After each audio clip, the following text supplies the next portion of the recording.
What's going on, guys? It's Pete here from Clinic Mastery, and today I'm going to be talking to you about selling your clinic. Now, you may be early in clinic ownership and not even thinking about selling, not even going, this is going to happen. You might say, I'm never going to sell. And in fact, when I was younger, when I first started my clinic, I said, I'm going to be a physiotherapist forever. I love physiotherapy. I still do, by the way. I'm going to be a physiotherapist forever. I'm going to have my clinic forever. Nothing is ever going to change. But the only thing that's really certain in life is that things do change and other opportunities came and I found other passions. And I thought, well, what if I could do this and this? And it got to the point where I needed to sell my clinic in order to actually move on to those next things, to have that growth in my career, to actually find new passions and try new things. And again, like I said I would never, ever sell my clinic. I would always do it. So for those people who are in that spot right now, I understand you. I feel you. Still, at the same time, think about, well, what if one day I needed to sell my clinic? Because things may happen in your life. You may get sick and decide that selling your clinic is the best option.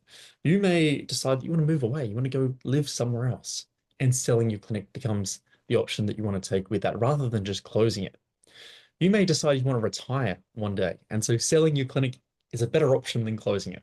And so today, please focus because we're going to go through what you can be focusing on now and in the future in order to create an asset that is worth more. Because people always say, Pete, what is my clinic worth and how do I make it worth more? If I was going to sell it, what would increase the sale value to a prospective buyer? So I'm going to go through a few things and explain them a little bit. And if you do want more information on this, you can always email me, peter@clinicmastery.com, not Pete, Peter at clinicmastery.com. And we can chat through some of these things. I love these conversations. Now, I do have some notes in the background so that I don't miss anything. So if you see me reading something, I'm just double checking that I'm not missing.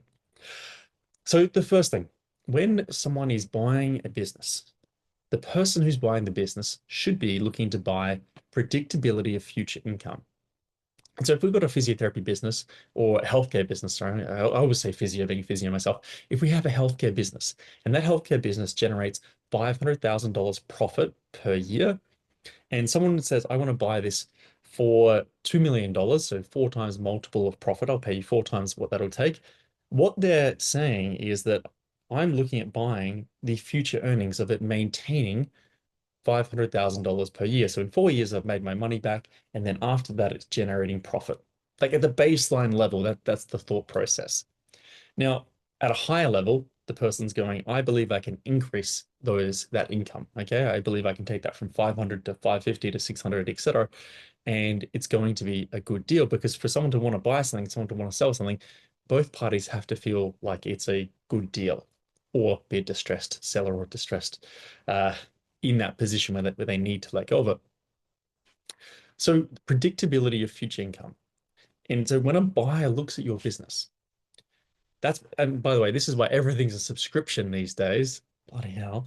Honestly, my Aura ring, I looked at getting an 8 sleep for the bed, subscription. Everything is a subscription. It's because it creates predictability of future income. Now, in healthcare, we have comparatively less predictability of future income from a subscription base. But if you can show how you've created predictable, sustainable growth in both revenue and profitability and profit margins over time, that shows a potential buyer that you have predictability of future income. Because the risk they're taking is that they buy this business, remember $500,000 profit, and the income drops. Okay, as the income starts to drop, now it takes 5, 6, 7 years for them to make their money back. Now the risk is getting higher. So we're talking about risk management here when we're talking about predictability of future income. That's also why the buyer may ask you to have a 1 or 2 year earnout period in order to have a better predictability of future income. I'm going to say that a few times now. Another key thing when we're looking at this is in order to have predictability of future income, what makes that up? Well, we need client acquisition. So you need to be able to show how you acquire clients. We need to be able to show client retention. So how do we retain clients? And we need to be able to show how do we retain and acquire team members. So four key things there. That helps with predictability of future income. Now, If we were to look at all these and a potential buyer approached you, would you be able to show them how you can do each of those four things effectively and efficiently, the system and the structure that you have to do those, and how that continues into the future? Because those together create, yes, the predictability of future income. Now, a caveat to this, okay, is for these four systems and four structures or frameworks that you have within the business, how reliant are they on you? Because if they're reliant on you and we're taking you out of that business because you're selling it, will those things be maintained into the future? Which brings me to kind of a side point, big point here, that the more involved in your clinic you are, the less valuable it is. It's not saying it's not valuable, but it's going to be more valuable if your clinic doesn't need you at all. Because when we pull you out, nothing should change. It improves my my view, if I'm buying it, it improves how I view it as having more predictability because nothing changes. Whereas if you're involved in everything here, well, then when we pull you out, things are going to change. Things are going to fall apart potentially.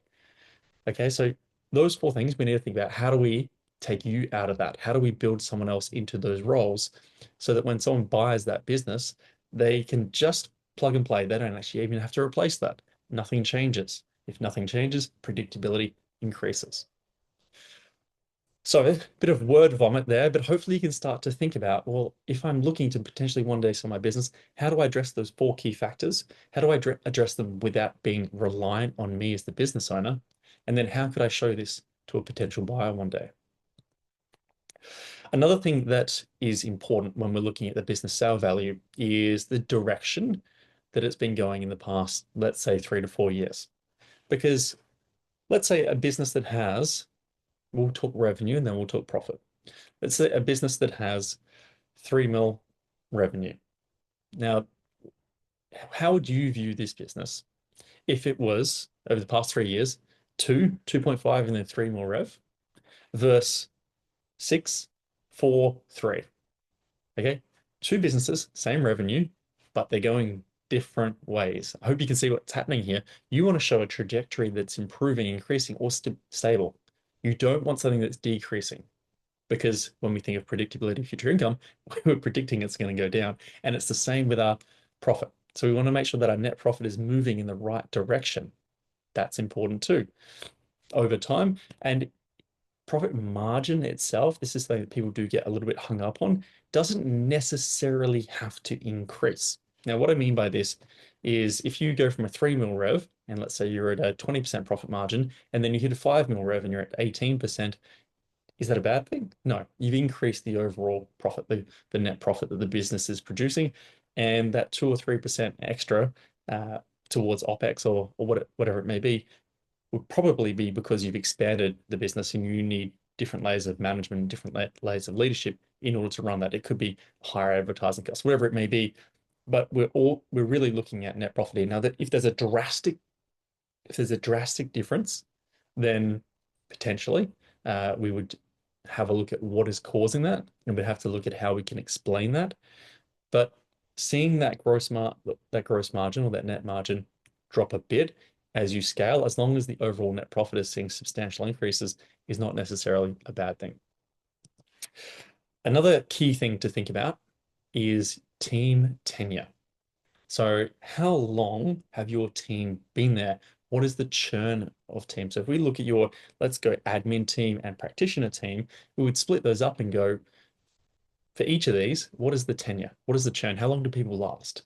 If someone comes in an admin role and on average they last 8 months, 9 months, what does that look like to a potential buyer? Are they thinking, well, I'm consistently going to have to be hiring, training. There's a lot of work involved in these things. Maybe there's some poor team culture. What are the issues associated with this? Are they overworked? Do we actually need more manpower there? And people are quitting because there isn't enough, there aren't enough hours being assigned in that area. And this is saying that is showing more profit than there should be, but it's causing these issues.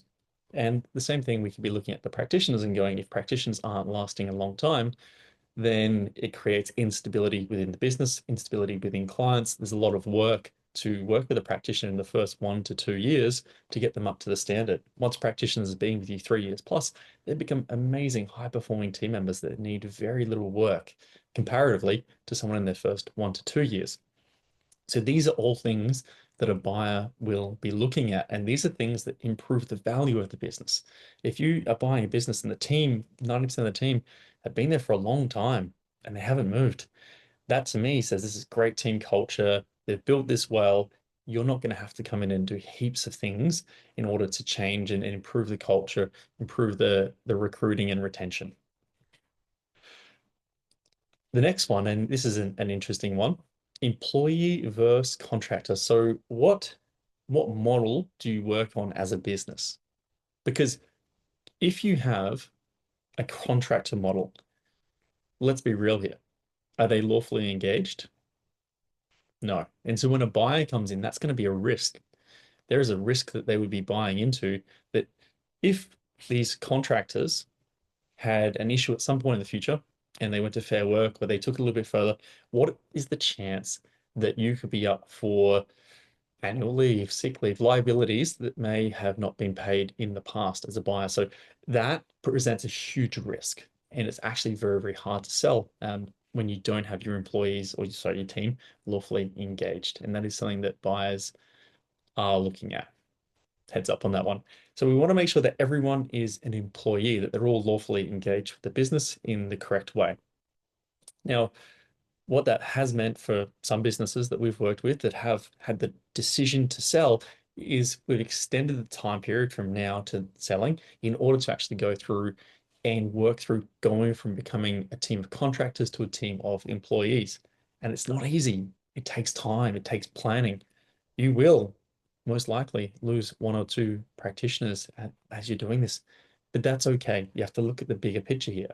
And if you'd like help with this, we do help clinics to navigate this turbulent period. So again, just reach out. We'd be more than happy to have a chat about how to go from a team of contractors to a team of employees and to create that saleable asset. Timing. Timing is important. Now, when I say timing, there's a couple of different things here. One of them, money market. So what is the cost of borrowing money? It's kind of like a house in a way. Like think of any asset, the large asset. Most likely the buyer is going to be financing the purchase. That's typically what you'll see. So if someone has a higher borrowing capacity because the interest rates are lower, typically they'll be able to pay more for the business, and you'll see that most of the time. And so if you're in a very high interest rate environment, it might be best to wait a little bit longer until interest rates come down a little bit in order to actually sell your asset, to sell your clinic. So just a thought to keep at the front of your mind there as, hey, this actually impacts the business sale. Now, the other part of timing is that it takes a long time to sell a business. You don't want to say, oh, geez, I need to sell in 3 months or 6 months and start going through that process now. There's all these things you actually have to really think about. And then once you find 1 or 2 prospective buyers, you then need to start going through negotiation periods. I would allow 12 to 18 months. 12 to 18 months to be able to sell your clinic and do it in a meaningful way. And accept that you don't want to rush this. Because if you get to the point where you really want to sell and the buyer doesn't really need to buy, you put yourself in the position where they can start bargaining you down. They can start pulling things away. And we've seen that happen time and time again, where if one party needs to sell and the other doesn't need to buy, the power dynamic changes rapidly. So you need to think about making sure that you have enough time. So especially important when someone's coming up to retirement. And when you're thinking about that, thinking about the sale 2 to 3 years before your intended retirement date and starting the conversations then, that is probably the best way. You can always extend that a little bit further, but the likelihood of having a very quick sale and getting the number that you're after, I would say from experience in this area, is rather low. So we need to adequately prepare. We need to give ourselves time to do this. And something that we also talked about earlier was how reliant is the business on you? Now, we were talking about that for those 4 key areas. Now I want to talk about revenue generation. Like I've said in many previous emails, many previous videos, there's nothing wrong with being a clinician. There's nothing wrong with loving what you do and working with clients. The challenge when you sell your business is that that will not continue into the future. So when we're looking at a business and we're going, all right, we have to value this business into the future. What we need to do, let's say I'm looking at buying, is I need to pull out the revenue that's not going to continue. So if you're going to leave the business because you're selling it, let's say you generate $100,000 revenue, you're working part-time in the business, I need to pull that $100,000 revenue out of the P&L. Now, let's say that you're doing 400,000 profit. When we pull that 100,000 out, we're actually pulling $100,000 of net profit out. Makes a big difference. So rather, if it's valued at a 4 times multiple, rather than being valued at 1.6 million, it's now valued at 1.2. So you've lost $400,000 of potential value there. So I hope you can see what we're talking through. It's because that's not going to continue into the future. Once you sell and you're gone, that $100,000 a year is gone as well. If we look at the other side of the coin, there will be expenses that don't continue into the future should you leave. Now, don't tie up too many personal expenses into the business, but things like working with consultants, like when we work with a business to help them to sell, we pull out what they pay Clinic Mastery because that's an expense that won't continue into the future. There may be other bills in there. You may put travel, you may have different things in there. Those things, if they're not going to continue into the future, we would pull them out. So that actually adds profit back into the business. But you have to be aware of you're going to take some stuff out and put some stuff back in. And you want to make that equation work for you.